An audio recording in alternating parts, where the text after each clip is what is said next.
The story started when dimensional gates opened up and let creatures from another world called crystal beasts loose on Earth. Regular weapons hardly worked against them, and human society was about to fall apart. A few people woke up with special powers that let them hatch crystal beast eggs and get their own partner crystal beast. These people got called crystal beast tamers, a rare group that everyone looked up to. They had top status and made good money. None of that mattered to Chengxing yet. He woke up confused by something heavy holding him down, not sure if he was stuck in sleep again. He asked when she had climbed on top of him and remembered she was supposed to take the bed while he took the couch. She held on so tight that he worried she might cut him in half by mistake when she woke. Then his little sister's call broke through the fog, and he grumbled about the bad timing. He said hello and asked if it could wait, but her voice made him sit up fast and he said he was coming right over. She stumbled over words and asked what happened with the boss, and he said let him explain. She wondered if his sister was in trouble and said they had to leave now to help her. He noticed she totally ignored that she had just woken up on top of him. Still, he agreed they needed to go now. Meanwhile, Luna told the group to stay back, said her brother Chengxing was coming, and reminded them how strong he was. One of the helpers laughed, not sure if it was really her brother, and said it would not change anything. This would still be his finish, especially since the boss was handling it himself. Han Zhao nodded at Luna, agreed her brother was an okay fighter, but said strength alone meant nothing now. Against his crystal beast, any normal person's try meant nothing. A helper said their boss had official Tamer papers from the group. She repeated it, not sure if that meant he really had Tamer rights. One helper made fun of her brother as a useless guy with no skill, while another said for sure he could never beat Han Zhao. Then the door opened, and Chengxing walked in. Calling out to Luna, she answered with surprise. A helper said in shock that the guy had really shown up, and the other joked he must be in a hurry to lose. Han Zhao challenged him, said he hurt his men and called him foolish for coming into a tamer area. He gave a smirking idea that if Chengxing wanted to stay safe, he should kneel and beg. Maybe then Han Zhao would let him go. He said he wanted his sister for the next few months and would give her back when tired of her. He added that the other girl looked good too now that he saw her closer. He wondered if Chengxing brought her as a backup. Chengxing punched him in the face. He yelled at him to take his dirty hands off her. Han Zhao fell hard, spitting red. He yelled that Chengxing was nothing but useless trash and asked how he even landed a hit. Then he stopped, realizing the hurt should not feel like that, not from a normal person. Chengxing said his favorite part was seeing trash make that exact shocked face. His body, hundreds of times stronger than a normal human, meant he had no need for a beast. He would handle everything himself. Han Zhao cursed and yelled at the purple crystal snake to finish him. The snake opened its jaws. A beam shot toward Chengxing. Han Zhao said its poison could eat through steel, and that Chengxing was done. He had spent a lot to get this beast, but his helper held his face and cried in pain. Han Zhao yelled that crystal beast tamers ruled this world, and laughed about finishing off her brother before doing the same to Luna. She could only stand frozen in fear for her brother. Chengxing asked how Han Zhao dared call himself a tamer after forcing control over a bought beast. He said it was time to show a real crystal beast. Han Zhao stepped back shocked and asked when Chengxing had made a contract. Then Lily answered, her voice strong as she said she was following his order. Her face lit up as her shape changed. She said her name was the human-like crystal beast, Royal Class Lily, and asked for okay to punish the bad guys. Han Zhao cursed and asked what kind of beast she was. Not sure if human-like crystal beasts even existed, he told the purple crystal snake to attack and asked what it could fear. He cursed it again and hit it with lightning. Mad that it would not listen, Lily said coldly that he hurt his own crystal beast, marking him as a bad person. She broke the control necklace with perfect aim, the hit as clean as a master strike. Han Zhao yelled at the snake to bite Chengxing to end him. But he said the device was already gone and she did not have to listen anymore. He said she had suffered enough and suggested she make a contract with him instead. His meeting with Lily had woken his hidden gift, making him an official crystal beast tamer. The contract happened. The purple crystal snake paused for a second. The new bond started her human-like change, lighting up with a bright glow. He had the power to turn his contract beasts human-like. She thanked him for saving her and promised to follow his orders, speaking with the trust of a loyal partner. From that moment, she became his partner. So she said he should use her well, and he blinked twice at the size with a confused look mixed with worry. Lily pushed her face too close to his and asked why, calling it rude. But the snake woman gave a direct warning not to get in the way unless she wanted a real show of Fang's power compared to her attitude. Later, the police took Han Zhao and told him to stay still and act right, but he said unless the cuffs came in pink, they could expect pushback. The officer listed the charges: group crime, illegal holding, ending lives, use of a crystal beast, saying he would stay in prison for years with no early release and no room for jokes. She thanked Chengxing again, but he said no thanks was needed. He was only there to save his sister, not to play hero. Then she said the crystal beast came from the black market, and by rules non-tamers could not keep attack-type crystal beasts, which put his case like someone hiding a raccoon with a stick. So she suggested he sign up officially as a crystal beast tamer to make future teamwork easier, and he said he would think about it probably after fixing the current problem of not having a working pen. Later, Luna asked if he had taken in another girl, and Chengxing told her off, saying adult stuff was not her worry, while promising he would take her home, hopefully without extra partners or court issues. Once they got back, Chengxing learned that official tamers got better pay and did not have to live in bad small places, though the written test sounded like a paperwork pain, like doing laundry and taxes. Meanwhile, Lily had finished eating, but still said she was not full, making him doubt and quietly admit her eating broke normal rules. She said awkwardly that maybe she had just felt extra hungry lately, maybe from upcoming growth, which looked a lot like a game upgrade start. Chengxing thought about what shape she might take once grown, mostly hoping it would not mean 3 times the food cost. He decided the tamer test was now a must, not for fame or license extras, but because she needed snacks to grow. Then the crystal snake spoke up and when asked said no hunger, but pointed out he had given Lily a name, so fairness meant one for her too. Since nameless ones rarely got good stories, he thought of calling her Snake by type, then changed to Fizz, to which she said he was her favorite, just above food and the fun of payback. Later, he contacted Officer, said he had decided to take the Crystal Beast Tamer exam, and she said it was perfect timing since a beginner test was set for next week. Good for everyone. She offered to send the study stuff and told him to learn them well if he wanted a sure pass, and he said he was counting on her for that, making her agree if he helped her a few more times later, hopefully with no arrest notes. A few days later, Chengxing got to the test place. The written exam ended. He turned in his papers. Next was the hands-on part, better known as the part where action usually started. He thought the written part was easy for the hands-on test. Showing his human form Crystal Beast still felt too soon, so he chose to have Fizz fight in snake form, keeping his best card hidden like a smart main character. Suddenly, a beast dropped from above. Feeling the coming danger, he warned Fizz. Jiang Xinling then said the bird was hers. She told him not to fight back. She said sorry, explained it was new and still not listening well, offered another apology for the mess. He said he saw it was hers and told her to let it go, brushing it off, and she said her name as a fellow test taker, making him give his name. She said good luck to both of them. As she walked away, she told her Crystal Beast not to rush at every snake it saw. And another tester said he knew the bird from the Crystal Beast guidebook, a rare type, maybe with a small fan group. Later, the examiner called for tester number 27, Chengxing, told him to get in place and explain the goal to beat the opponent in time, with loss if his beast went down. His opponent had the beast-type Crystal Beast Windling, listed as soldier class. One examiner said that this guy got the bad match, while another said a purple snake against a bird looked less like a fight and more like mealtime. At that, Chengxing gave the start signal and told Fizz to shoot a poison blast and bring it down. The wind was dodging easy. An examiner said that was a normal new guy move to rush, while another said this match did not look good for the snake side. Suddenly, the Windling's wings lit with power, and Fizz fell. The bird dove in to end it. Chengxing told Fizz to strike now. Unexpectedly, Fizz opened its jaws, making the Windling stop in the air. Then the snake wrapped tight and bit into the open neck. The host called the move his plan, and an examiner said it was a simple idea, but for a beginner, not bad. The snake's smart fake added surprise, playing down to set up a poison trap. Classic fake out with extra poison. Chengxing passed the test and finished the hands-on part, casually saying it was not too hard and guessing being a tamer might not be so bad. Knowing lines like that usually started trouble. He saw the girl from earlier still going and waited to watch her beast work. She told her divine beast type, Crystal Beast, Ice Crystal Phoenix, to send an ice crystal attack. The beast type Crystal Beast, Red Spotted Leopard, fell right away. The host said of its loss and confirmed Xinling's successful pass. Then the supposed down leopard got up again, and Chengxing saw something wrong with how it acted, wondering if this was part of the test or just a very upset leopard. It rushed an attack toward Xinling. Not knowing the danger, she stood smiling. Lily blocked the hit before it could land. At that moment, Chengxing tried to figure her quick move, half expecting her to yell something cool before fighting back. Lily got pushed back and said the beast had the crazy strong power of a tough fighter mid-stance. Then the beast went for Xinling again. Chengxing asked what she was spacing out for. She blinked like she only just saw he was there, so he pushed her down and just cleared the beast's hit. Lily said it was hard handling it alone and said she needed help from Chengxing and Fizz. Chengxing agreed and told them to move under his lead, suggesting they fight as a team. Its shape looked off, like it had totally lost control into a wild rage state. Meanwhile, Xinling said the red-spotted leopard went wild from clashing with her, so they had to step in too. Chengxing told Fizz to shoot a poison blast. The beast staggered. Poison splashed across its eyes. Chengxing said it was her chance, and she said she was on it. She quickly pushed her weapon straight into the beast's core. Chengxing said the fight was over. Without warning, the examiners got there and one checked if Xinling was okay, while another gave a shy sorry for being late and said she almost got badly hurt. But Xinling waved it off and said she had something to settle with him. Though a guard brought up worry about how the crystal beasts used for testing, all raised by their own team, could suddenly lose control. Meanwhile, the head examiner, Kei Yang, said her name and praised his quick reaction, telling him no need to be so tense. So he said hello properly. She quietly thought if Lily might be the rumored human-like crystal beast and decided to check her later. She later said that the tools would soon show the newest data. She said she had never met a human-like crystal beast like this before, so he asked if any others even existed in the world. She said she could not confirm that, but the group had never recorded such a case. She turned on the beast capsule. A beast came out, and she explained that her 7 tails had already reached a near-human form, but still could not match him. She added that the 7 tails seemed to really like him, and joked that maybe he was extra likable, so maybe the odd one was not Lily, but him. Then he turned to Fizz and checked if she felt odd. He asked why her body had started to glow. He realized she had gone through growth matching the data pattern. Kei Yang explained that she had gained XP through battle and grown from it. Based on checked research, crystal beasts grew through built-up battle experience, though the ways were not set, so the same types could grow differently. Lily wondered why she had not grown despite beating plenty of foes before, and Kei Yang guessed she might be a special case since some naturally strong crystal beasts needed way more experience to level up, pointing to that ice crystal phoenix acting like a wild mix from a tough story. Grown crystal beasts were usually kept in crystal beast capsules. Chengxing said he already knew that, but the capsules cost too much for him. So she said once he officially became a crystal beast master, he would get deals, but for now she would give him a few. Chengxing turned on the capsule for Fizz. He said that sure made things easier. Lily right away said no to getting put in a capsule and turned down the whole idea, and he said no one planned to force her in. Kei Yang said that the written test results were out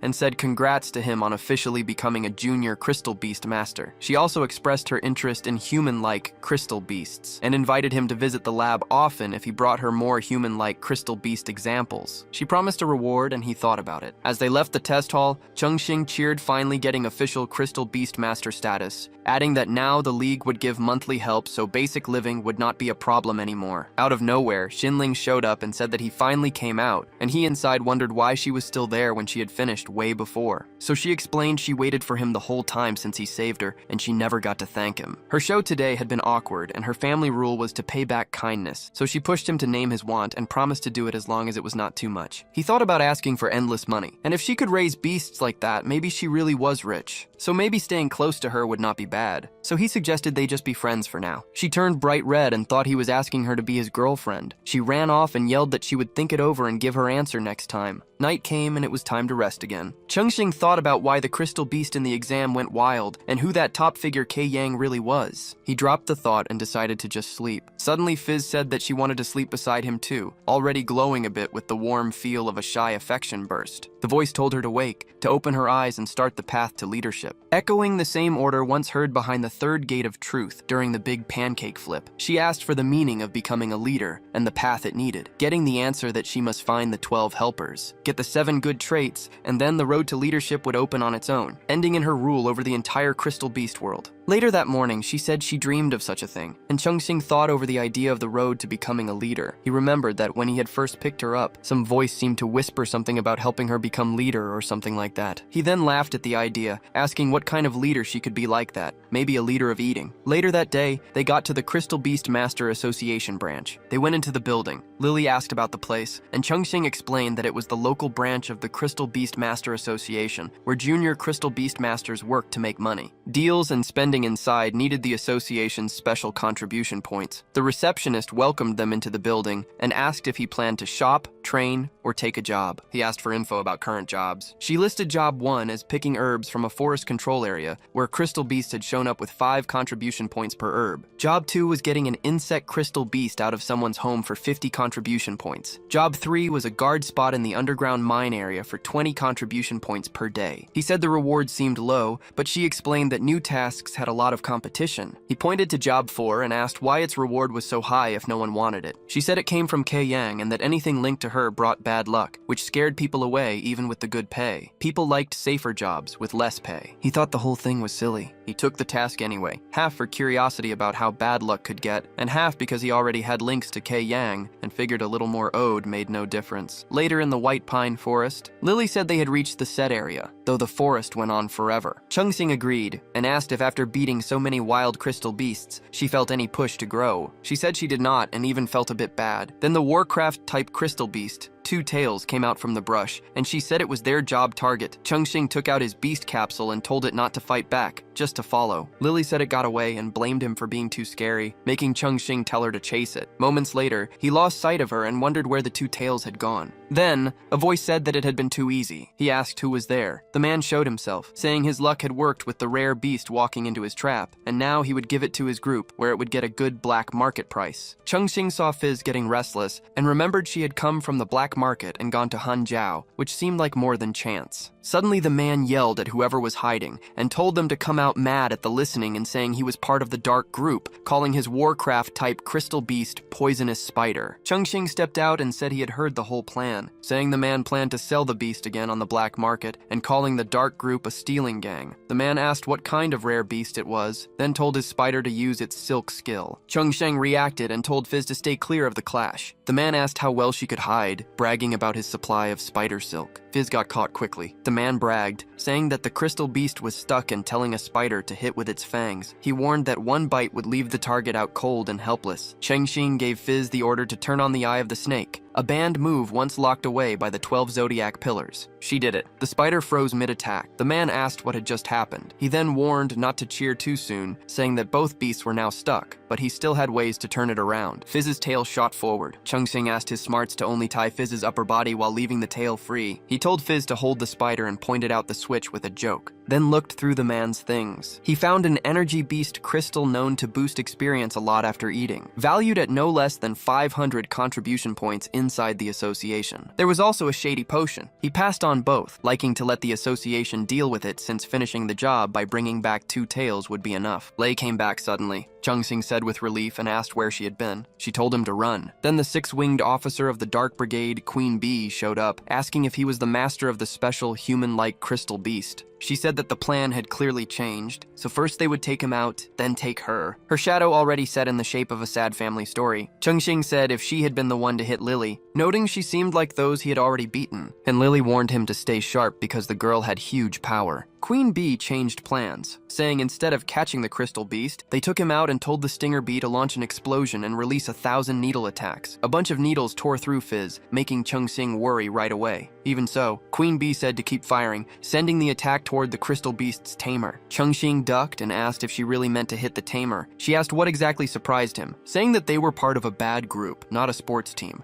and asked if he had thought this was friendly practice. Without wait, she told the bee to bring him down, but when the stinger bee fell, she asked for a reason. Fizz said she was never one to go down so easy. Chungxing said her work is quite a nice job. Queen Bee passed it off, calling him brave, but saying that her stinger bee was knight rank and his weak trick had been easy to avoid. Then she asked to know what had just happened, seeing that even the caught two-tailed crystal beast had vanished. Chungxing checked Fizz's state, saying she could not fight like this, and that the woman's stinger bee was a real danger, needing a solid plan to counter. He then turned toward Lily and asked about her odd actions. She said he carried a known scent, the same as that woman's, and figured she must have left it on him to follow their moves. So she decided to leave, warning herself to stay away from another trap, but paused over the job. He explained that the coming fight would be tough, and he could not keep himself hidden, nor could he risk the job for one goal, which she understood. He then showed a stash of supplies, including energy boost crystals for the beasts, telling stories that one alone could grow a baby's crystal growth. She now planned to eat them all, stopping short to check if she really should. Meanwhile, Queen Bee said that his hiding was no use as her scent marked him, and his spot was clear. Later, Chungxing checked if she felt close to growing, and she said to be feeling full and needing to digest, which left him unsure if a start part was still missing. Suddenly, a storm of stingers came down. They took the hit, unable to fight back. Queen Bee said that his hiding game had ended. Lily stepped forward and asked for mercy on his behalf, offering herself without fight, saying her loyalty as a human-like crystal beast, but warned that taking only her would leave him sad. She suggested a quick end, saying they simply take him out now. Lily blamed herself, thinking her no help forced him to always guard her, and now, when it mattered, she could do nothing, though if she grew, they would no longer be a danger. Right then, Queen Bee turned at a sudden sound and asked what it was. Lily changed and told them to let him go right away. Chungxing reacted with shock,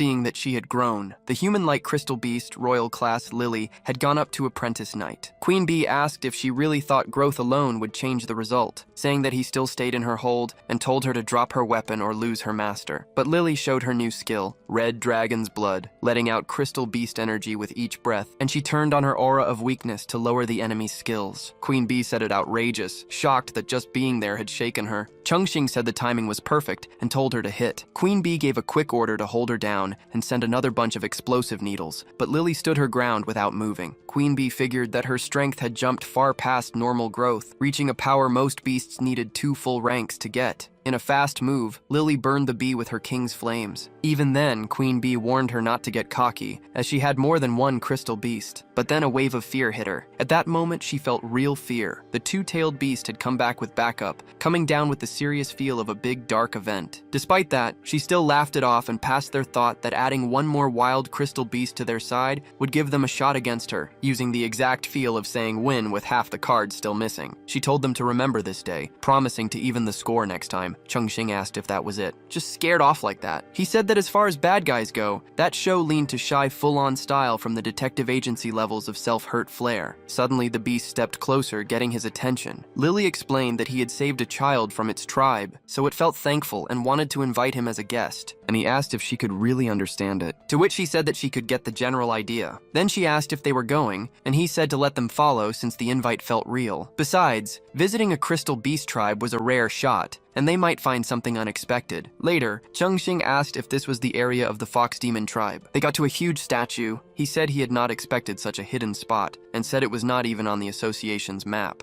A pack of wolves came out, and he wondered what was going on since the crystal beast did not seem happy. And Lily explained that due to the bad people they had met earlier, the tribe stayed careful of humans. Suddenly, the huge wolf burst in anger. It howled and power came from it. Chengxing said that the 5-tail was guarding them, and Lily said yes, explaining that the 5-tail said this place was holy ground where they could rest. However, they were not allowed to go near the inner holy stone, which was the form of their ancestor since careless nearness could bring a curse. And he said that was okay because he had no interest in messing with cursed items. However, Lily said that the holy stone felt as if it were calling to her. At once, her body was pulled toward it. Chengxing ran after her. She felt a jolt of surprise when the statue started to change. The woman knew the long-lost feeling and said she had not expected to see a child of the red dragon this time. Chengxing asked if she was the ancestor of the 9-tail crystal beasts. While Lily wondered if she really knew her family line, she said her name as the starter of the 9-tail tribe and told them to call her Amaterasu. Thousands of years ago, the crystal beast world had once followed a king of the red dragons. Though that king had fallen long ago, she carried the same red dragon feel as it once had. And Chengxing thought about how many years she had seen. Then Amaterasu said that although Lily had the same type traits and could use the holy sword and control dragon fire like that king, her power was too weak, likely making her just a child with a bit of the bloodline. Yet Chengxing said that even if Lily was weak now, she would get stronger under her help, even if her current feel wobbled between low joke level and the dark brand of raw sadness. On that note, she apparently had dreams about becoming a king. So he asked if Amaterasu had heard of any prophecy like that. Amaterasu told a story about the king's return in the far future, though she passed it as just a tale. Still, this little girl who looked like humans got her interest, so she should take the sword. It was the Torrent Sword, a Lord-level crystal beast item. Though broken, it let water-type moves while carried and boosted their power by 1.5 times. Lily asked if she really had the right to use such a valuable weapon. Amaterasu said that the sword was already far from its best and no use to keep, so she should see it as a bet toward a future king. After that king's fall, 10 divine swords for the elements had spread across the world. One of them seemed to be in the city she lived in, so he should try hard to find it as she would now go back to sleep. Chengxing watched her fade, but said that if her words were true, finding the divine swords and their knights would help Lily get stronger. Meanwhile, Lily held the sword. Its spirit came out, so Lily said surprise as it floated above her. It right away pulled her into the air, making her call for his help, calling the zero-gravity chaos of a wild ritual completely off the rules. Chung told her forward, passing her fear. She carried the bloodline of a king marked by the red dragon, and using this bit of power should be natural. It ran through her veins, waiting to be joined with, learned, and bent to her will. Facing the dragon without moving counted as the normal start to breaking fate's hold in any good story arc. She said that the torrent sword must give in. The dragon answered with a roar, then challenged her to prove her strength. She met that challenge without pause. What followed was a sword beam cutting the sky clean open, thrown with the kind of ease usually for a main character. Halfway through a power-up change, Amaterasu watched her quick control over the Torrent Sword, seeing her breakthrough into the higher-tier force known as the power of Yamada no Orochi. A rare moment of wrong guess, perhaps. She thought again if the girl was not a side child, but a direct child of the king himself. Meanwhile, Chengxing showed a way to the Red Dragon's power in a way fitting not just a helper of the king, but both a helper and a beast tamer combined. Soon after, the wolves bowed before Lily. She asked their reason, and Chengxing said that they seemed to be kneeling to her, which meant the expected moment to let them stand. Covered in the clear feel of a classic otherworld leader crowning, Fivetail said that the ancestor had accepted her. From that moment on, they would be honored guests of the tribe. It also happened to be their tribe's most holy growth night, and as a mark of best respect, they were invited to watch it. The food alone had her mouth watering, proving that even growth rituals hit better with good snacks in hand. That night, the wolves howled into the full moon. Chengxing asked about the meaning behind it, and Lily explained that during the full moon, the younger ones would take in moonlight to start their growth. At that same moment, Two-Tail grew bigger and added a new tail. Its power jumped, pulling the pack's attention. Lily set its growth into Three-Tail, and shared that it now wanted to go adventuring with him. However, Five-Tail gave it a cold reminder not to get too sure. Growing into 3 tails still left it not ready for life with humans. Chengxing asked if it wanted to be his partner, and promised to wait for it, so when it grew enough, it should find him, and they would travel together. Afterward, he called for Lily and suggested leaving under the cover of darkness, but Amaterasu stopped him. She suddenly remembered something important she had yet to give him. Blaming Forget on age, she finally caught up and gave him a piece of the Killing Stone. With this, the Fox Demon tribe would accept him as one of their own. It carried other hidden effects too, which he would need to find himself. Then she said she would really rest this time. He checked again, asking her to be sure she had not forgotten anything else. As they said goodbye, Chengxing thought that the whole thing had been wildly unexpected. Between Lily's divine sword, the Killing Stone piece, and the possible link with Three-Tail, he could not help but think one last thought about what Three-Tail's human form might look like. The cute partner fantasy now fully started. By the next morning, he stood inside Kei Yang's Crystal Beast research lab, telling the whole strange chain of events. Despite everything, they still had not caught Two-Tail. So by normal rules, the job was a failure. She passed that aside completely. The data he brought on Amaterasu and the Killing Stone had way more value than one creature, and she said this counted as way over goal. Extra contribution points were coming,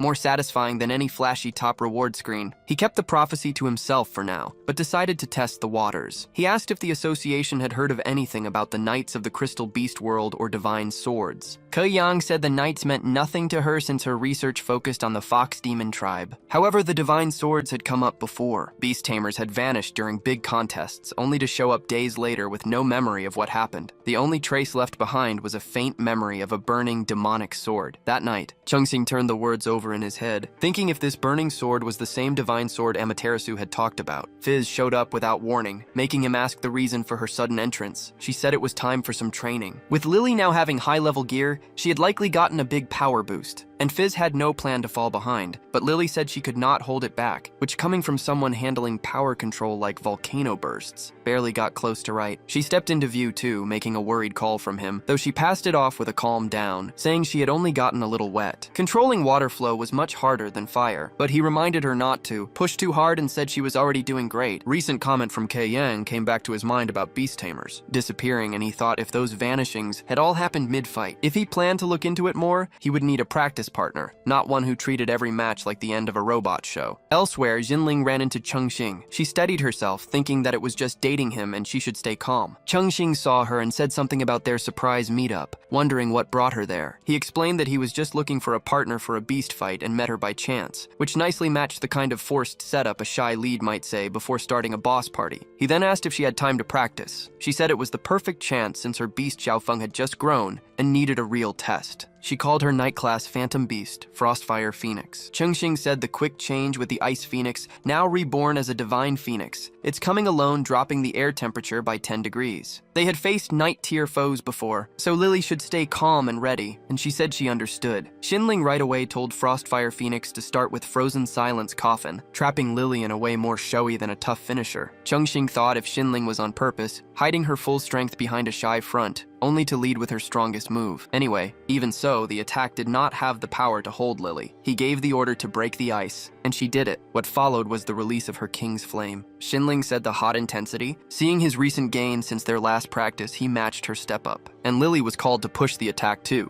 The The rhythm of their clash now felt less like a casual match and more a full main fighter showdown. Blast Fire met Genesis in a rough element crash. A thing flickered into view, making a question from Chengxing on what it was. He guessed it might be the rumored portal and checked if she felt anything. She said a pull inside it, oddly like what she had felt from the Killing Stone. He said their path and decided they would go in. The portal vanished behind them. Xinling left behind, said confusion over where they had gone. On the other side, Chengxing looked around and asked if this place still counted as Earth. The portal had started way too easy, barely into the fight. If that kept happening, beast tamers might end up stuck without warning. Lily guessed it might not be random. She explained the secret realm itself seemed to be calling them, and she knew it for sure, giving off the kind of future warning feel that marked the start of a final part. A ghost fire drifted from the lava, and Chengxing saw its clear plan to lead them somewhere. It pointed toward a doorway, meaning the realm's master waited beyond. Lily read the writing, saying they were about to enter the abyss of eternal resentment. He asked her how to read the letters, and she said she could read them but could not get their meaning. He guessed it might link to the Red Dragon King and his knight, and decided that going deeper could show the truth. A group of fire salamanders suddenly showed up. One opened its jaws, and Lily gave the warning to stay sharp. He should leave it to her. Then Chengxing saw the changes on her body. She explained this was the power given by the Torrent Sword, showing traits of the horse-headed, fish-tailed beast. So now she could fight using the Torrent Sword. He saw this was her first time fighting with the Torrent Sword, and she already reached this level, which he found crazy. Honestly, the fast run from new to boss level felt straight out of a training story part. But the salamanders ran, and she said she was not done yet, so they should not even think about running. Yet he told her to wait and not chase. Even so, she promised that anyone who hurt him would not be forgiven. And Aerith agreed, saying that anyone who hurt the one she loved must be completely taken care of. Another complained about the pain, while another said she could not breathe. On the other hand, a beast gave credit to the power of the Holy Sword for waking the fight instincts of the beings in the secret realm. Explaining this was how he became so strong. However, it was so noisy and I was surprised by the mist, saying this was the power of another Holy Sword. The user of the Holy Sword had entered the secret realm, but the payback was not complete, and it would never give up the power of the Holy Sword. The humans who hurt them must pay the price. Meanwhile, multiple beast tamers lay on the ground. Another beast tamer, badly hurt as stingers went through him, said the attack was a sneaky hit, saying that if she had not surprised him, there was no way he would have lost to an old lady like her. Someone clearly missed the part on how to not make the queen mad. Queen Bee asked if he had just called her an old lady, and a ghost said that he did, adding she was just a no-charm leftover woman. Even if someone gave him junk like her for free, he would not even take it. But she cut in, complaining about the noise and telling him to be quiet already. Then she lashed out and ended the beast tamer's life. She said she was not even 30 yet, asking how she could be an old lady, and wondering why all her blind dates left her after just one meeting. He explained it was because none of them wanted her. At the same time, Chengxing breathed hard, saying that Lily ran way too fast and this place was so hot it was making him nuts. Suddenly, Queen Bee said they met again, and he right away remembered her voice. She told him he was a man, so he should answer her since she was asking something. And he realized that Lily ran off who knows where, and Fizz alone could not handle her beast, which was bad. Still, he asked what she was even asking and wondered what was going on because she seemed kind of off too. Honestly, it felt less like a fight area and more like he had walked into a sad dating game path. Then she wondered if as a woman she was really that unattractive. She was almost 30 and had not dated once. Finally, she met a decent match but got turned down because of a job. And just now someone even said no one would ever want her. He asked who said that since she was clearly very charming, and she asked if he meant it while he decided to just go with it for now and play along until Lily came back. She said it tasted nice taste, and he told her to just call him Chengxing. But then Lily came and asked what was even happening right now. She asked what he was doing since she was the enemy. She asked what she was trying to do to him just now, and Queen Bee said what it was to her and if she liked Chengxing as well. Lily stumbled that she did not. Pressed against her chest, Chengxing told her to calm down. Pretty awkward spot for a love triangle to start given the mess in the background. Unexpectedly, the dark underworld group Sky King Officer Razor cut in,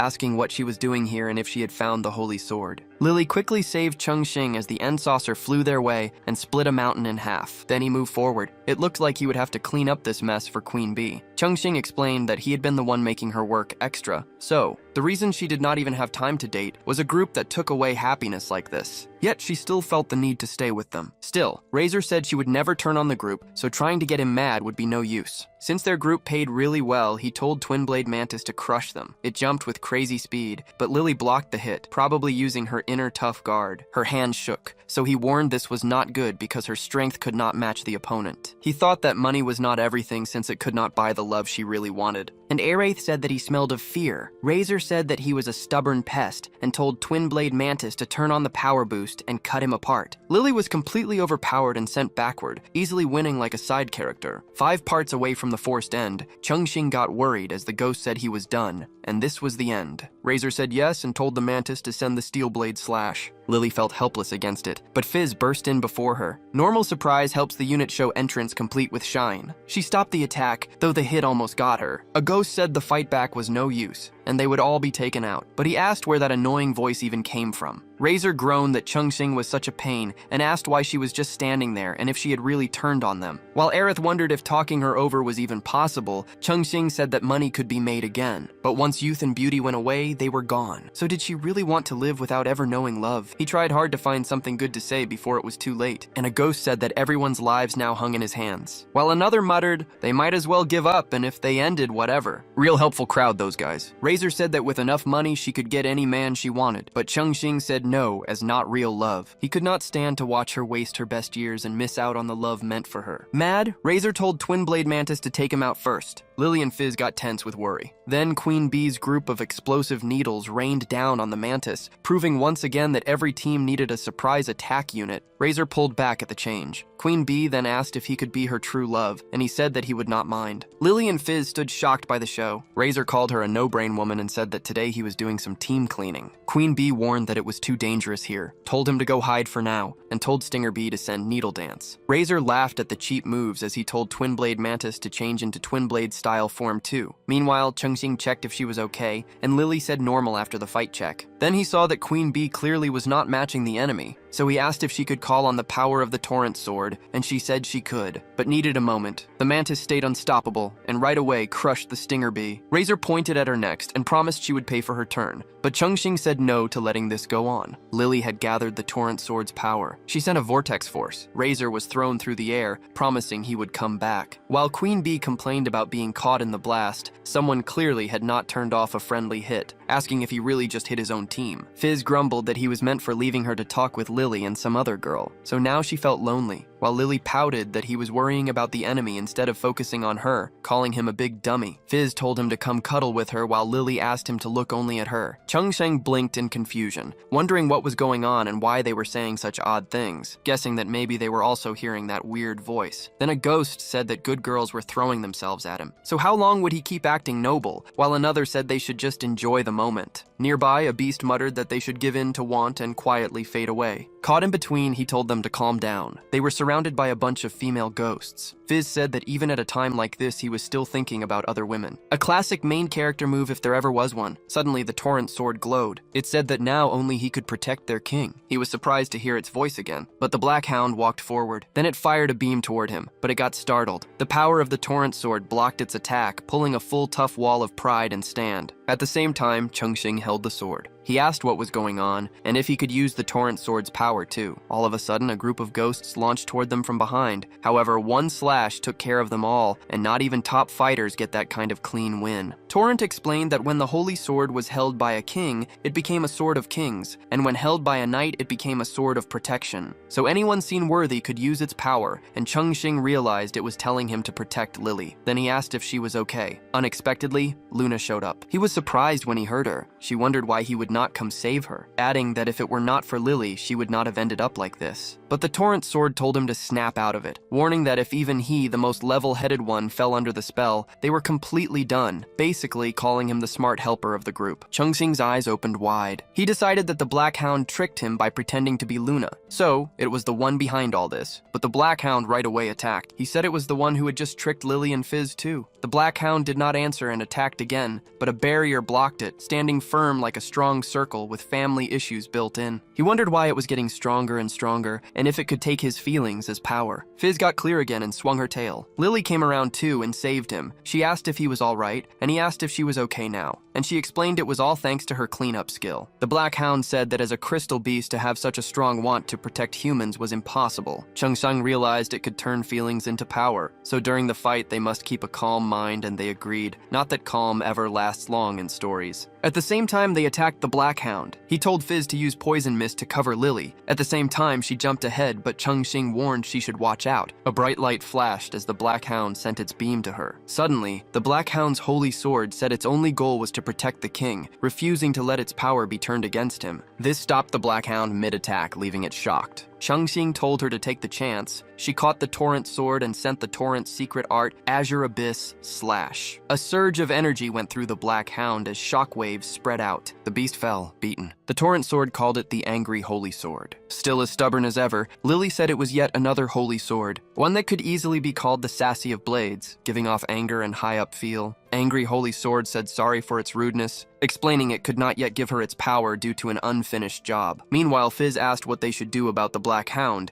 and Changxing said its true form was surprisingly small, then asked if it was female. Suddenly, the Angry Holy Sword cut in front of Fizz, and she said in the strong heat. The sword explained that she had kind of passed the test by beating the Black Hound and promised to lend her its power for her. Payback. Torrent Sword called it a jerk and said it was bad for going against the king's order, while Lily wondered about its real plans. High talks over sword loyalty went on as the world fell apart around them. An angry sword went into Fizz's body, asking to borrow it short. Maybe it had been too spoiled. Turning on the king meant it had chosen an end. The angry sword said that a knight's promise must be kept, so it would fight back. Unworthy as it was, Torrent Sword made fun of the Turner's bold talk. Changxing said the realm was falling now that its master had fallen. They needed to stop the clash quickly as the space would not last much longer, making Lily tell to step in right away. Still, she was helpless. Changxing warned against using another's body. Even swords were taking host now, and the realm gave no break. Torrent Sword, not letting it use Fizz, forced the split. She lost awareness and Changxing caught her. Angry Sword said she had found someone reliable, while Fizz muttered something had bit her tail. Then Angry Sword explained the Black Hound's people were being hurt by a human group and promised to gather strength to save them. Lily reacted to the news of crystal beasts being hunted. The sword asked for okay, having already found the enemy's base and promised to return soon. Meanwhile, Fizz told Changxing to check her hurting tail, saying only his kiss could fix it, though he calmly said that hurt clearly was not from the fight. Changxing acting like a detective in the middle of a tail check. He guessed the group responsible might be the Dark Underworld group, and Angry Sword said yes, adding it had already found their main base, so Changxing decided to join the job. At once, Lily and Fizz asked if he had really fallen for that leader from the Dark Underworld group. He said that Fizz had been sold to the black market because of them, making their end part of her payback too. She felt touched and quietly thanked him. Lily said she would join too, saying her own score had yet to be settled. Wrathful said that although the Black Hound had suffered a lot at human hands, she had nowhere to go once her payback was done. So she should stay with him, and she agreed. Then, it said the secret realm would now break apart and they would all be sent home. Morning came. Changxing checked if the wrathful holy sword was awake. He made a small meal. The Black Hound could eat a peace deal sealed with Breakfast Peak story fix. He froze upon seeing her and asked to know her name, why she had broken into his house, and how she managed to skip clothes entirely. Wrathful Sword said she had no idea either, explaining that once he calmed the Black Hound, she ended up like that, hinting that he might be walking around with extra power. She said she felt rested and ready to keep the promise, though he warned her against using bad close techniques while unclothed. She nodded in seeming understanding, making him ask her what exactly she thought she had understood. Starting an inside worry spin and full social panic, she said the body felt good and thought out loud about starting basic human feelings, though he warned her against casually taking someone in a bodysuit. She asked if the Black Hound might have had similar wants, which stopped his brain with a big error. Without warning, she grabbed his chest, starting a quick flinch. He asked to know what she was doing, voice landing somewhere between holding back and showing disbelief. She explained that canines left scent on what they liked, calling it affection and saying it as clear area marking. She added, they should step things up, probably forgetting this was not a comic plot. Meanwhile, Xinling wondered why Changxing was taking so long with the food delivery, hoping he had not gotten himself taken or grabbed by weirdos again. She let out relief after finding his house, since the range of possible nonsense otherwise had no end. She said that while he was clearly dating her, he somehow ended up living with another girl, saying the line like it belonged in a school drama. She pushed the door open with the energy of a romance show high point. Inside, Changxing tried to stop Wrath Holy Sword, but she told him off for acting shy at his age and said to check things. Xinling stepped back at the mess and asked them over what exactly they were doing in the space gap. Later, Lily set a no-taking rule on the Black Hound's body.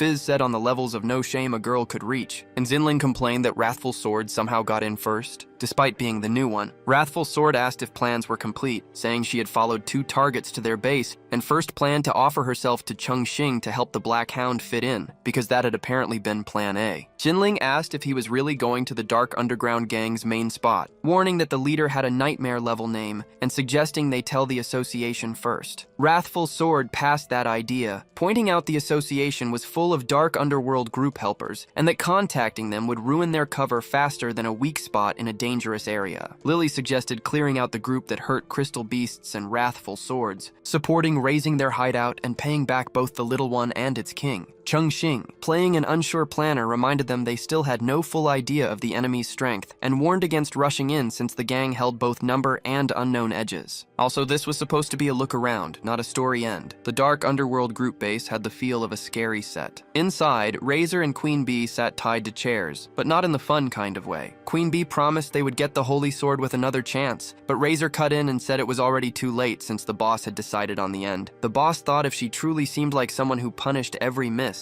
meaning they might be spared. Normal fake out. She said to care little about losing the Wrath Holy Sword, then walked over and said disappointment in their work. She followed that with a slash which did not sound like words. Queen Bee asked for mercy, but the boss said they had been followed back and still returned to the main spot like it was a normal day. Now she wanted to see who had dared challenge the Dark Underworld group. Meanwhile, Chengxing's team sneaked into the base. Xinling whispered that this was really the main spot, while Lily said of the silly ease of their progress after only a change of clothes, matching a full hide run. Chengxing said the smoothness of it all, making Wrathful Sword send watch eyes. She said that if anything went wrong, they could start a quick escape. Clearly someone who had studied enough fight parts to prepare for a turn. At the same time, the boss smiled over her prey entering the trap, saying this would unlock the Holy Sword's full power. She planned to take the key and throw the rest, eager to test the sword's true power. The Dark Underworld Group 6-wing officer, Scorpion Lion, gave his okay with the calm of someone who definitely said his attacks out loud. Then she called her little Scorpion and said it was time to start the show. Xinling said that it was the crystal beasts caught by the Dark Underworld Group, and Lily said casually that they should not be afraid because she would pull them out of there right away, while Chengxing muttered that he never expected they would grab so many of the Light Fox Demon Clan and lock them up in that place. They had to keep it quiet, or they would alert the enemy right away. But Lily said they could not just leave those 2-tailed ones. He suggested maybe they could have the Wrath Holy Sword send a skill to follow the 2 tails movements, and from there they could find the Dark Underworld Group's buyers. And Wrath Holy Sword agreed straight, adding that it might also help them find the little guy's family. Out of nowhere, Scorpion Lion said that the key to the Avalon Holy Sword had been found. Lily turned around fast. She yelled as a surge of dark energy pulled her in without warning. Moments later, she came back to her senses. She was inside the Maid Avalon secret realm. Back at the main spot, the boss suddenly said that the intruders should show her exactly what they were made of. Wrath Holy Sword said sharply that Lily had been taken, but the enemy there was tough, and Fizz said that they had to figure out how to take them down fast and go after Lily. But the boss laughed that they were not going anywhere until they had beaten her first. She focused on Wrath Holy Sword, asking if it was her and teased that she had come right to her door. Wrath Holy Sword said that it was no wonder she could lock on to their spot. She would handle her straight. She threw the matter behind her to the rest. Chengxing asked if there were more enemies hiding, and Xinling answered that according to Black Dog, it had to be that guy. A huge crystal beast burst in front of them. Meanwhile, the boss sneered that they should test whose holy sword was stronger, and Wrath Holy Sword yelled for her to bring it on. She sent her holy sword judgment. She jumped with speed, and the boss met the hit with a solid block. Wrath Holy Sword said that it was her, the one who hurt her people, so she deserved to end. And when the boss calmly asked if these were flames of payback, she found it funny and promised to play along for a while. At the same time, Chengxing turned to Fizz and told her to watch the beast's movements and hit during the wait after its heavy attacks. While Xinling asked if it was a crystal beast acting on its own without a beastmaster's order, Chengxing stared at how that huge thing could move so fast. Fizz said sorry out of breath, saying it was too quick and she could not keep up, while Xinling muttered that her body just would not move. Chengxing froze in fear when the Wrath Holy Sword slammed into the wall with a hard crash. She was badly hurt, groaning low as she sat on the floor. Chengxing realized with a chill that the boss was stronger than any opponent he had ever faced. She stared down at them with a smile carved across her face. Meanwhile, inside the maid Avalon's secret realm, Lily whispered that her master was in danger. She called out to the torrent sword. She said that she had to rush to help her master right away, but Scorpion Lion stepped into view. She warned that if Lily kept moving around like that, she would only make things worse for herself. She blasted her straight toward the platform. Lily asked to know if it was an unseen enemy. Lily groaned in pain, holding her side like every breath hurt more. She muttered that in her current bad state, she could not handle that enemy at all, which made the whole situation a mess. Suddenly, Avalon asked a sharp question, wanting to know if her lord had returned. She saw the torrent sword right away, knowing flashing across her face. She also picked up on the darkness sword's clear presence. Then she sensed the wrath of the holy sword as well, like layered power signs going up all around her. She said that there were actually 3 people here using holy swords, but passed it off casually since her lord had to be among those 3. So pulling all of them in seemed the smartest move. On the other side, the boss said she did not expect any other humans able to handle a holy sword besides herself, while Xinling asked Chengxing, asking if he was really sure about this and warning that humans could not bear the power of the holy sword, so he should not force it. Wrath Holy Sword said flatly that she was the only one who could fight right now, but Chengxing said with calm sureness, claiming he had controlled the power of a holy sword before. The boss smiled, calling it interesting, and suggested they find out just how long he could hold on. Their blades clashed hard, sparks going like pieces of anger. Then,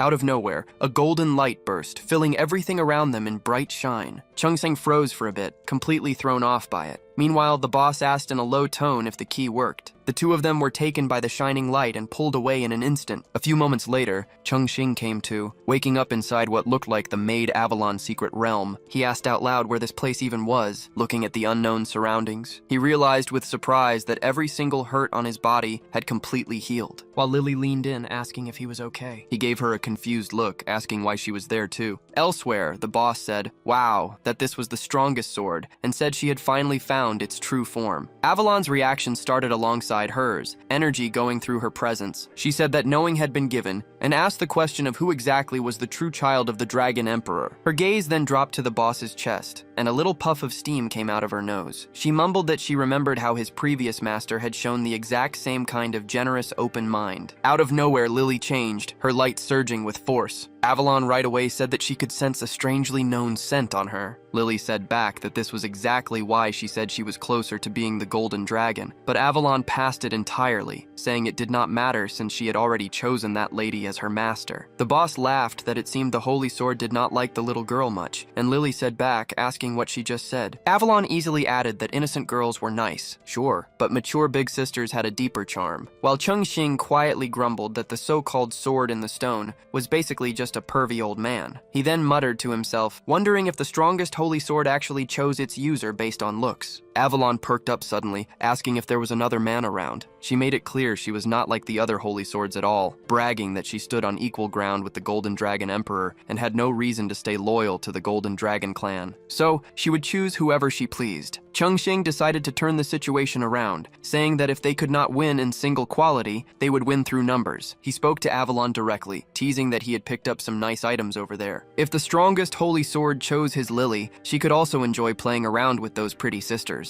Avalon's eyes lit up right away, a spark of want delight going through them. She practically drooled as she thought what that would look like. She said that such a thing would be nothing less than a paradise of fun and girls. Avalon said casually that Chengxing was a good boy, saying that the more she sees him, the more she likes him, and the boss teased her sharply, asking if she was perhaps planning to choose her as her master for her body. She said sorry awkwardly and said she had already made that choice. The boss said that if he dared to make fun of her, then he deserved to end it. Avalon challenged her straight for daring to attack her. The boss teased, asking if she was even able to hit the darkness holy sword. All of a sudden, her chest padding dropped to the ground. The size of her chest shrank a lot before everyone's eyes. Avalon, half amused, asked if she dared to make fun of her. She said back that she had no right to use her power and should get lost right away. The boss was thrown backward and hit hard against the secret realm's edge. She yelled mad that she did not accept this result. Avalon said that it had been a clean, exact hit, just as expected of her, the Holy Sword of Avalon. She officially knew Lily as her short-time master, and Lily proudly said that it was the power of the strongest holy sword. She grabbed the handle and a rush of powerful energy went wild through her. She cried out that all the power of the holy sword was flooding into her body. A big explosion went off and the holy sword was blasted away, sticking into the ground. Chengxing pointed out lightly that Lily's clothes were torn. She checked worried if her outfit was ripped, and Avalon said that while it was a nice sight, he did not expect his master to be at such a low level. She complained she could not control her strength at all, level, and asked Chengxing about why he did not level up his crystal beasts. Chengxing asked if she was truly the strongest holy sword, while Lily asked if she could take a human form, and she explained that she was a special being, completely different from Torrent or the others. Although being called the strongest holy sword sounded good, she said her name was Avalon, and told Chengxing to take her to meet those other beautiful ladies. He thought wryly that he had never imagined such a look could hide a pervy old man. He muttered that he would have to start leveling up Lily and the others. While Avalon said slightly that Lily did not look it, but she was actually quite well built, and Lily said that she should not stare at her like that. The holy sword Avalon officially joined the team, and she quietly wished that royal blood would last until the day she could truly calm her. Meanwhile, the boss was thrown back to her headquarters. She cursed hard, promising never to forgive that gross, pervy sword. Suddenly, Scorpion Lion rushed in, worried, saying trouble because a team of men in black suits had stormed in, meaning the base had fallen and they had to escape. The boss asked news about Razor, the queen bee, and the others, and Scorpion Lion explained she had used her hide skill to sneak the queen bee out. But the rest were caught. The boss cursed again, and Scorpion Lion said that as long as they were alive, they still had a chance to come back if they avoided capture. But the boss said back sharply that she was too simple, explaining the Dark Group's deals involved powerful people from the top levels. After the fall of their group, just being had become a direct danger to those above. Suddenly, the Darkness Holy Sword changed into a new form. She calmed the boss not to worry, promising to protect her as they had said before. Meanwhile, deep under the Dark Group's center base, Fizz said that Chengxing had vanished and asked if they were supposed to stay put forever. And Xinling calmed her, saying she had turned on the tracker she carried so someone would save them soon. Out of nowhere, a man's voice reached Xinling, quickly asking if she was okay and promising to save her right away. Another voice said desperate, saying he could not live without her. Evening came and the city shone under the bright lights of tall buildings. Inside the Jiang family study, Zhang Kai asked why the last shipment was late, and his helper explained that the group of illegal hunters they had worked with for years, the Dark Group, had been caught. Zhang Kai, the Zhang family's second son, coldly asked who was behind it. The helper said that their own men had handled it because the hunters took Xinling, leaving them no choice. Zhang Kai said coolly that it was interesting. He asked pointedly if his overkept and silly little sister had gotten herself mixed up with a dark group, and the helper explained that a man had taken her to the group's main spot, so he thought it was his doing. Zhang Kai slowly took off his glasses. He told the assistant that he knew exactly how to deal with anyone who dared to get in his way, and the assistant said yes with a quiet, okay. Vegas was wagging her tail with lots of energy. Avalon said that she was so incredibly happy. She was hugging Fizz tightly while Vegas gave her food with surprising excitement. Luna asked Chengxing if he was also going after such a little girl, and when he asked her if her big brother was that kind of person, he explained it was because that girl mattered to Lily. Avalon suddenly teased him, wondering if that beautiful young lady was also coming over to cuddle with her, and he grumbled inside that she did not seem like a little girl at all, as her actions screamed that of a shameless, pervy old man. He pointed out that Luna was clearly not a humanoid beast, and when he asked her if holy swords were also into humans, she casually said that she was only drawn to beauty and did not care about race. The knight chosen by the Wrath Holy Sword turned out to be pretty good, and she expressed her satisfaction, making Bejas thank her gratefully. Chengxing and Lily recalled their shared dream, and when he brought up Avalon's mention of the knights, Lily said that searching for the 12 knights was also mentioned in that dream. Avalon asked if they seriously did not know what was meant by the 12 knights, and Chengxing asked her if it had anything to do with the Holy Sword race. Avalon smoothly changed herself back into her sword form. The Wrath Holy Sword then came out dramatically from the Bejas. Avalon explained that those crystal beasts chosen by the Holy Sword race and tasked with protecting the Dragon King were honorably called knights. The 12 knights they had mentioned were the beasts chosen by the 12 holy swords. These knights could use the power of the Holy Sword race to make themselves stronger, and they carried the heavy job of guarding the new king of the crystal beasts. Lily asked if that meant she had been chosen as a knight by the Torrent Sword since she could use its power. Chengxing asked why both he and the Dark Group's leader could use the Holy Sword's power, and Luna complained that she had no idea what any of them were talking about. Avalon muttered that it was annoying, saying that if they were going to ask, they should at least ask one question at a time. Moments later, Chengxing went over to the training center. He greeted the receptionist and said that he wanted to run a practice fight to level up his crystal beast, and she said cheerfully that she would process it right away. He thought that he had never imagined Lily, a royal descendant, could freely command the Holy Sword's power, while the 12 knights could only draw strength from one. The strange fact that humans could use the Holy Sword's power. Avalon herself was not even sure about that. A little later, he stepped into the fight arena. A crystal beast was set for him to practice with. He thought about how the Torrent Sword accepted Fizz, but since she could not control its power yet, she absolutely needed to grow to knight level first. He told Fizz to stay motivated and aim to become the Torrent Sword's rightful new master. During their training, he did not notice a man man quietly watching them from the audience stand. The man muttered darkly that anyone going against the base for human survival must go away for good. Meanwhile, Chungsing told Fizz to end the fight with her poison fangs. Suddenly, the device locked around the crystal beast's neck broke. Razor-sharp crystals tore out from its body in a hard surge. Chungsing asked to know what was happening. The crystal beast yelled loud. It grabbed Fizz and threw her high into the air. Chungsing's chest got tight with worry for her. He yelled for her to watch out. The crystal beast jumped straight at them. It hit hard against the barrier the torrent sword had made. Chungsing groaned through the pain as they were slammed against the wall. The man smiled meanly, thinking those who cleared out the dark group would be strong, but they turned out to be easy to handle. Fizz said firmly that she would protect her master, but Chungsing said she should not push herself too far. She needed to leave this fight to him for now. Chungsing sent the torrent rushing stream with a sharp surge of power. He blasted the crystal beast flying across the arena, but then more crystal beasts came out from the shadows surrounding them. He got stiff in surprise. The man muttered that he did not expect the kid to have such a hidden move, but luckily, their second young master had warned them to stay careful, and with that plan, failure was impossible. Fizz said that if he wanted to hurt her master, he would have to get through her first. While Chungsing asked Torrent Sword if she could make a secret space like Wrath Holy Sword and told her to build it to get them out. Torrent Sword said that to open a secret space, she must work with a night-level crystal beast, and even if she had a body, she still could not manage it alone. Fizz suddenly grabbed the Torrent Sword, her grip tight. She said that Torrent Sword should let her handle the fight, because if she grew to the night level, she could open the secret space and save her master. And Chungsing said that it made sense since the goal of coming here was to level up anyway. He recalled when he once asked Avalon if crystal beasts needed a special start to grow to the night level beyond fight experience, and she said yes, since the soldier level was the growth limit for most. And only those who survived close call fights went through rare growths. That little snake liked him so much that if he faced real danger, maybe it would wake her fighting spirit and force the growth. He clenched his jaw, deciding to risk everything and put his life on the line for Fizz to grow. He spoke to her directly, telling her to use the Torrent Sword to block and prepare her poison mist. She right away got into position without pause. She sent her poison mist in a sweeping burst. He noted quickly that his body had already built protection against her poison, but then his eyes got wide when he realized the crystal beasts were completely unharmed. He cursed inside, realizing her poison had no effect on them at all. The crystal beasts dug their claws into the ground, using it to gain push force. Fizz got upset, thinking hard that they really would not leave them alone. But since they had come this far with torrent swords, she should be able to break through. If things went on, her master would be in danger, so she needed to get stronger. The crystal beasts jumped forward in a together charge. Chungsing told Fizz to grow now, she shouted back toward him. Suddenly, water burst into the arena like a surging wave. Fizz grew a pair of legs, then slammed the crystal beasts away with strong water currents. Chungsing said that it was her grown form. She had become a night-level crystal beast. He then noticed how the crystal beasts suddenly turned wild, wondering if it was caused by the electric currents in their collars. They all rushed to Fizz at once. She stood calm, swinging her sword in a sweeping arc. She then turned on her torrential change. The serpent she called hit the crystal beasts hard. She followed up with her corrupting crimson serpent in a strong hit. She landed on the ground but stumbled, losing balance. She looked at Chungsing and muttered that her legs felt strange. Suddenly, a police officer asked to know who dared to use untamed crystal beasts for a test and told all departments to be on alert and prepare to catch the wild beasts. To which the response came sharp and together. But then she quickly asked if all the wild beasts had already been taken down. Out of nowhere, Kei Yang said that it was a disaster. They said sorry a lot, saying their carelessness put him in danger. And Shanking said coldly that this was the second time already, remembering the previous attack with wild crystal beasts. He figured those wild beasts were probably linked to something deeper inside the Crystal Beast Tamers Association. After all, he had heard rumors that some members were in touch with the Dark Group. She cut him off, saying first on getting his hurts checked since there were things better left unsaid there. Meanwhile, the man clenched his teeth, thinking that Chungsing was proving far too hard. It seemed he would have to pull out his most hidden cards. Fizz was at Kei Yang's office, and her crystal beast kept acting all curious about her, poking around with restless interest. Fizz complained that she really should not do that because it tickles way too much. Koyang said that she never expected Chungsing to have managed to tame another humanoid crystal beast, but he asked her, asking if she did not bring him there just to say that. She said of course not, and as she asked whether he had told anyone else about the Dark Group's helpers inside the Crystal Beast Tamers Association, he said he had not. She then asked further,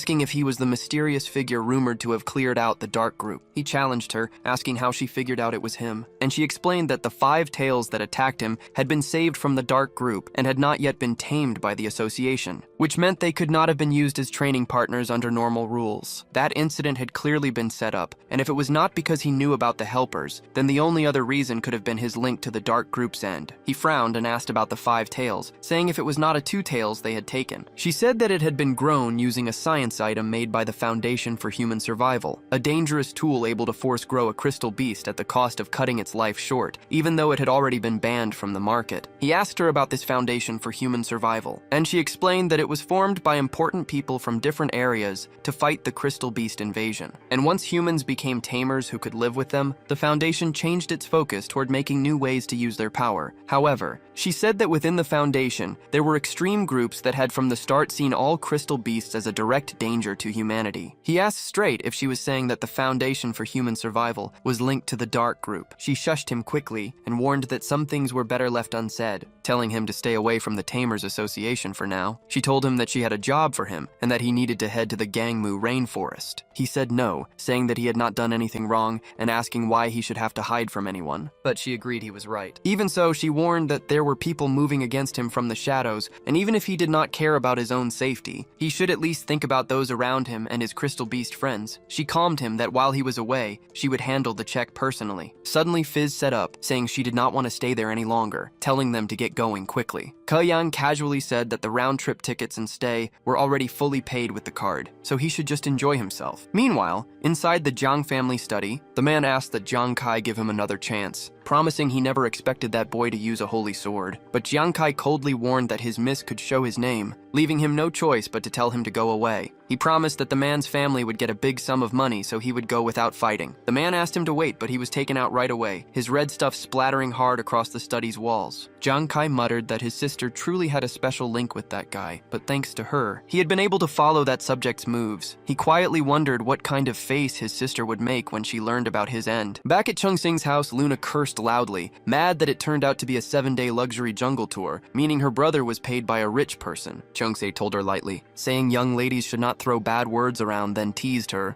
asking what she would do if it turned out her brother had earned it all through his own hard work. Suddenly, Bei just spoke to him, and Lily said in relief that he had finally returned. He asked them what on earth had happened, and Luna muttered darkly that she would really suggest he did not ask. Avalon said that thanks to her special training, their strength had changed and was no longer the same as before. Beijist, meanwhile, looked happy just because her master actually said her name. Chengxing proudly said that he had not been lazy either since Fizz had successfully grown. Luna right away said she would need to buy Fizz a new swimsuit now. Avalon smiled and pointed out that Chengxing should take the chance and buy swimsuits for everyone, because honestly, they needed to be fully ready for a tropical island. The next day, they all got to the island. Inside the beachside villa's dressing room, the ladies were changing into their swimsuits. Outside, Avalon asked Chengxing why she had to be stuck waiting there with him, and he said back that he would not let her peek, so she would better just stay put. Out of nowhere, Avalon froze and said she had sensed the feel of a holy sword. He blinked and asked what she was doing so suddenly, and she smiled, saying they had great luck because deep within the island's jungle, there was a trace of the emerald holy sword. A new holy sword, she thought, meant a brand new group waiting to happen. He frowned and asked her what she meant about a new holy sword. Suddenly, Luna spoke to him and thanked him for waiting. Avalon's eyes lit up right away, and she practically drooled at the sight of them. Meanwhile, deep inside the rainforest, one of the men kept saying that it was a ghost, while another shook and asked desperately, saying he had a family to support and asked her to let him live. A crystal beast holding the emerald holy sword began singing in a sad way. She calmly said that the show had ended and told them to leave the area in a calm way. Lily asked if there was a new holy sword and said out loud that they should rush to get it. But Luna asked if she was really in such a hurry and wondered if they could not enjoy a bit of sun and sea first. Avalon said that if possible, it would be better to leave soon because the feel of the emerald holy sword was already getting weaker. Moments later, the island chief brought up whether they planned to go deep into the rainforest, and Chengxing said sharply that yes, they did, adding that they wanted to hire a local guide. The chief warned the flat that they did not have such guides and told them whatever they planned, they would better stay away from the rainforest, telling them not to upset the rainforest spirit or they would never make it back. Chengxing asked him about the rainforest spirit. The chief explained that the rainforest spirit was a being guarding safeguarding all life in the forest, without mercy punishing anyone who disrespected it. He added that recently a group of poachers ignored the warnings and forced their way in, but since then no one had seen them return. Lily and Bagist got quiet in shock. Chungxing said that they would not hurt the forest creatures, but the chief said that the rainforest was still too dangerous, saying even the locals avoided it and told him to drop the idea. Chungxing said they had to go anyway, muttering that they would have to manage on their own. While Avalon got ready, deciding she should forget about the rainforest spirit and treat this as a test for them instead. A few breaths later, Lily paused, asking if they were really going in and reminding them that the grandma warned it was bad. But Avalon said back that cowards had no right to be kings, since getting over fear was a must lesson for every king. Lily said to her, asking who she was calling a coward and saying that she was not scared at all. Meanwhile, Chungxing muttered that the rainforest was truly dangerous and held Luna's hand so she would not get lost. But she said back sharply, asking if he seriously thought she was still a child. Elsewhere, the Emerald Holy Sword got mad that what Krulu did went too far. One of the men said that he would take out the monsters and burst into crazy laughter. Krulu said back, asking if it was really too much, saying that compared to what they had done, hers was not. The man got mad that the monster dared go into his body and yelled that she should go away. She passed him coldly, saying that they should move since 2 new intruders had entered the rainforest. The Emerald Holy Sword's glow was fading little by little. Deep within the rainforest, Chungxing muttered that Avalon and Lily were moving so fast they were already out of sight. He paused and asked Luna if she could hear a song. The melody charmed him completely. He then asked Krulu what she had done to them. He said that she was a monster and told her not to dare hurt them. Back in reality, Fizz asked to know what was going on. And as Bagest told Chungxing to calm down, Fizz said, asking why he and Luna were suddenly fighting. They struggled, but managed to pull him away from Luna. Fizz held him tightly with the Torrent Holy Sword. Bagest turned and asked Luna if she was okay, but Luna, also charmed, ran away from them. She muttered darkly that this would not stand while Bagest yelled after her, telling her to wait. Elsewhere, Avalon laughed that Lily was timid to the core and poked, asking if she still planned on becoming queen with that attitude. Neither of them noticed Krulu sneaking up behind, carrying the hurt crystal beast in her arms. Suddenly, the dripping red stuff splashed onto the ground. Lily got stiff and asked Avalon if she heard that strange sound. Then she turned. Fear froze her face. Krulu stood there giving her a mean smile. Krulu's voice slid as she asked if she had also come looking. Avalon asked Krulu if she was the one who ended the crystal beast that passed in her arms. Krulu explained that the child had been with those humans who pushed into the rainforest and carelessly hunted crystal beasts, and to protect the rest of the crystal beast groups, she had no choice but to personally end its life. Lily thought it was the body. Krulu went on saying they first had no bad plan, but they were forced to change and brain-controlled by humans, even taking the right to choose. Those bad humans still walk the rainforest like bugs, and no matter how many are ended, they just keep coming back. She said not to worry because she would protect them all, and as long as they followed her to the base, no one would be able to hurt them, which made Lily think that she hated humans so much. And she wondered if her master and Luna could be in danger. Krulu suddenly asked to know why there was a human smell on her. She explained that besides their trapped kin, there were also turners who willingly sided with humans. But Lily said back that she was not a turner, and her master had never hurt a crystal beast, so if she tried to hurt them, she would not let her off. Krulu coldly said that she admitted it herself. Meanwhile, deep inside the rainforest, the black hounds were still hunting. An infant rank power guinea pig was being chased. Once widely used by poachers to make electricity through its power, it jumped and tried to hide behind the bushes. A black hound jumped at it with its jaws wide open. Suddenly, Chungxing kicked it away. The beast hit against a tree trunk. He said that it should roll. Fizz called out to him, saying that those black hounds looked a little strange, and he said yes, thinking how after Bagist went after Luna, both vanished without a trace. So he did not want to waste too much time on these creatures. She said that the little one said those black hounds were all brainwashed and controlled by humans. He told her that if it was brainwashing and control, she should use the power of cleanup to break the black hound's control. And she agreed. She called her Raging Torrent Sword power of cleanup. She raised the torrent sword high above her head. Some of the black hounds cried in pain. The others cried in upset. All of them fell onto the ground. He asked how things ended up like this and muttered that he never planned to attack them, while Fizz said that they seemed more like machines than crystal beasts. Suddenly, a laser pointed at his temple, making him stiff. The captain said straight that he was human after all, and as he asked if Chungxing was also there to get payback on the rainforest spirit because he went into the rainforest, Chungxing asked to know who he was. The captain said that the two of them were pretty strong to have beaten so many black hounds, and as he suggested they join the Iron Blood Gang, he promised they could give weapons and resources to help them get payback. He added they were not the only ones. Many in their team had lost loved ones to the rainforest spirit, and that creature that ended the innocent